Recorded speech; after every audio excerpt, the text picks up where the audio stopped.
जय गुरु जी संगत जी। गुरु जी की लीलाओं में आप सभी का स्वागत है। ये जो सत्संग है संगत जी, ये आप मान सकते हो गुरु जी की तरफ से मैं माध्यम बन के आप सबको एक मैसेज दे रही हूँ। गुरु जी कहते हैं कि स्वर्ग भी यही है और नरक भी यही है। स्वर्ग जब होता है इसका मतलब ये है सब कुछ हमारे अंदर ही है। इसका मतलब क्या है संगत जी कि स्वर्ग मतलब होता है जब हमारे साथ सब कुछ अच्छा हो, मतलब कुछ हमारे साथ गलत ना हो, सब कुछ अच्छा हो रहा है, हमें हर चीज़ से रिलीफ मिल रहा है, कोई टेंशन नहीं है, तो वो स्वर्ग है।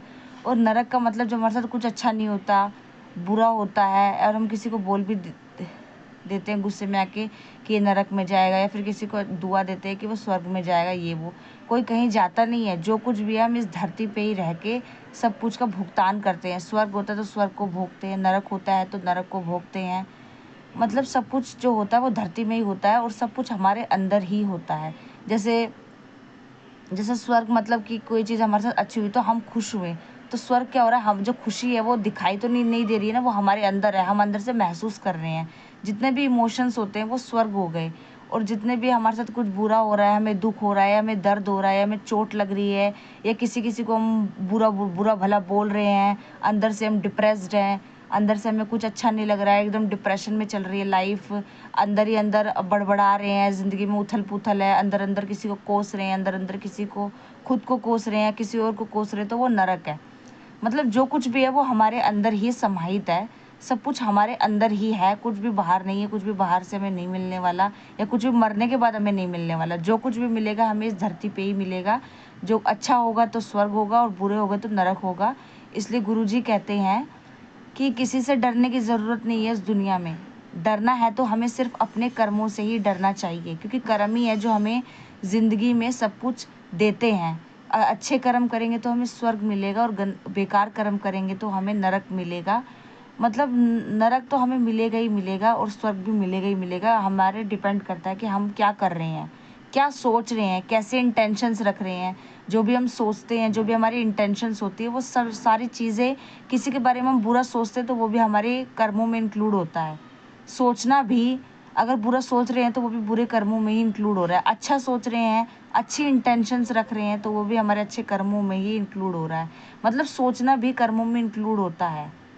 सब कुछ ए से लेकर जेड तक सब कुछ कर्मों में इंक्लूड हो रहा है। और जो भी हमारा फैसला होता है किसी भी चीज़ का, वो हमारे कर्म ही करते हैं। अगर कि कोई सी भगवान की हमारे ऊपर कृपा बनी हुई है, जैसे गुरु जी की हमारे ऊपर कृपा बनी हुई है, तो वो भी जस्ट बिकॉज के हमारे कर्म अच्छे हैं। कर्म जिसके अच्छे होंगे उसी को भगवान का साथ मिलता है। अगर जो कुछ अच्छा नहीं करेगा, चाहे वो कितना भी पूजा कर ले, कितनी भी पाठ कर ले, तो उससे कुछ नहीं हो पाएगा फिर। क्योंकि वो, अगर हम कुछ करना भी चाह रहे हैं, तो अगर हमारे पास सब कुछ है, अगर हम करना भी चाह रहे हैं, किसी भी चीज़ को अच्छा करना चाह रहे हैं, तो वो कर्म ही है, हमारे बुरे कर्म ही है जो उसमें रुकावट बन के सामने खड़ा हो जाएगा कि ये काम वो होने नहीं देगा। वो तब तक वो काम नहीं होगा जब तक कि हमारे जो बुरे कर्म है वो कम्प्लीटली हम उसको काट नहीं देते, कम्प्लीटली उसको भोग नहीं लेते। जब तक वो बुरा कर्म जब हमारा जो होगा वो तब तक ख़त्म नहीं होगा, तब तक हम अच्छे की तरफ बढ़ नहीं सकते। इसलिए एक छोटे से छोटे, मतलब गलत सोचने से पहले भी हमें, संगत जी, हमें सबको सोच लेना चाहिए। क्योंकि गलत सोचना, किसी के बारे में गलत इंटेंशंस रखना भी हमारे लिए कितना ज़्यादा हानिकारक साबित होगा वो हम सोच भी नहीं सकते। छोटी से छोटी चीज़ों के लिए भी हमें काफ़ी सोच समझ के किसी को बुरा भला बोलना चाहिए, सोच लेना चाहिए कि वो सही भी है गलत भी है। किसी सही इंसान को अगर हमने गलती से भी कुछ बोल दिया तो वो, ये होता है ना कि कर्मा बैक होता है, हमारे ऊपर ही आता है, समय वापस आता है। समय चला गया लेकिन कर्मा हमेशा वापस लौट कर आता है। जो हम जैसा किसी के साथ करेंगे वो वापस हमारे ऊपर ज़रूर आएगा। अच्छा करेंगे तो अच्छा लौट के आएगा और बुरा करेंगे तो बुरा ही लौट के आएगा। इसलिए हमें जो कुछ भी करना चाहिए वो सब कुछ सोच समझ के ही करना चाहिए। अगर कोई चीज़ हमारे काम में हिंड्रेंस आ रही है, या किसी बच्चे का एग्ज़ाम क्लियर नहीं हो पाता, बार बार वो फेलियर होता है, या किसी कोई वो चीज़ काम करवाना चाहता है, घर वाले उसकी बात नहीं सुन रहे हैं, कोई इंसान अच्छा बोल रहा है कि नहीं नहीं ये करो ये करो ये करो, लेकिन सामने वाला जिसके हाथ में सब कुछ है वो मना कर देता है, आपके 1 मिनट नहीं लगता उसको मना कर देता है। चाहे वो कुछ भी, मतलब कुछ भी चीज़ बर्बादी क्यों ना हो, या कोई भी चीज़ हमारी खराबी क्यों ना चल जाए, वो वक्त चला जाए। मतलब जिसके लिए वो चीज़ आप चाह रहे हो उसके कर्मों में या फिर आप डिफेक्ट बोल सकते हो, या फिर जिसके लिए वो चीज़ होनी चाह रही है, या पूरे परिवार के लिए कोई चीज़ अच्छी है वो होनी चाहिए, लेकिन हो नहीं पा रही है किसी एक मेंबर के मना करने से या किसी भी रुकावट करने से। वो इसलिए नहीं हो पा रही क्योंकि कर्मों में मुसीबत है, कर्म में अच्छे नहीं है।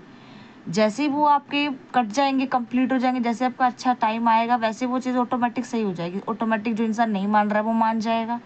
कोई बच्चे आपकी बात नहीं मान रहे, ऑटोमेटिक वो चीज़ नहीं कर रहे, वो किसी बुरे के संगत का साथ छोड़ना है आपको, छुआते छोड़ना, वो ना छोड़ रहा है, आपके लिए मुसीबत क्रिएट हो रही है। पर जैसे आपके कर्म कंप्लीट हो जाएंगे वैसे ही वो देखना आप ऑटोमेटिक छोड़ देगा बिना कुछ करे।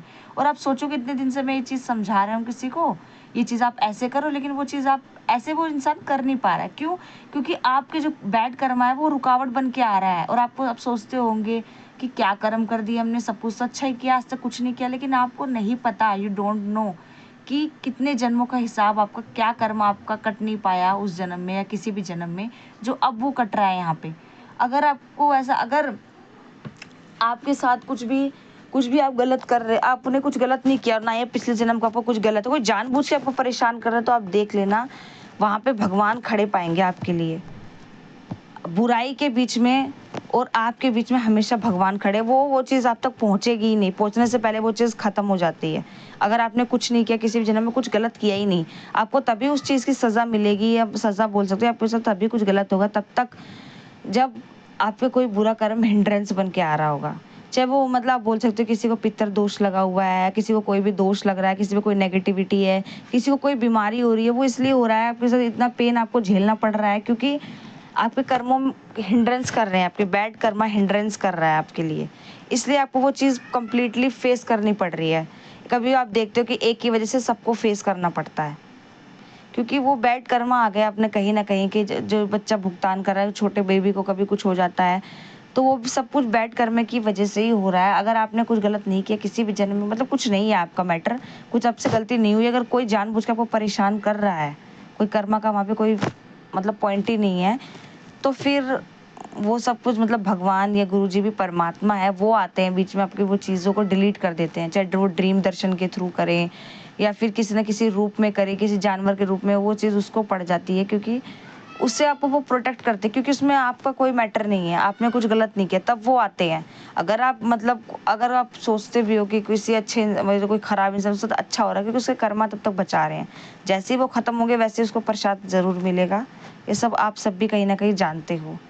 बस यही मैसेज है, बस धैर्य रखिए, विश्वास तो आपको करना ही करना है, सरेंडर भी आपको करना ही पड़ेगा, तब तक नहीं करोगे तब तक कुछ नहीं होगा, और धैर्य भी आपको रखना ही पड़ेगा। जब तक धैर्य नहीं रखोगे, हड़बड़ी में आपको कोई डिसीजन लोगे तो आपको उससे प्रॉब्लम क्रिएट होगी, फिर आपकी जो चीज़ है खराब हो रही है जितनी, वो उससे ज़्यादा खराब होगी। इसलिए सब्र करिए, सब्र जितना करेंगे उतना ही आपके साथ अच्छा होगा एक टाइम पे आके।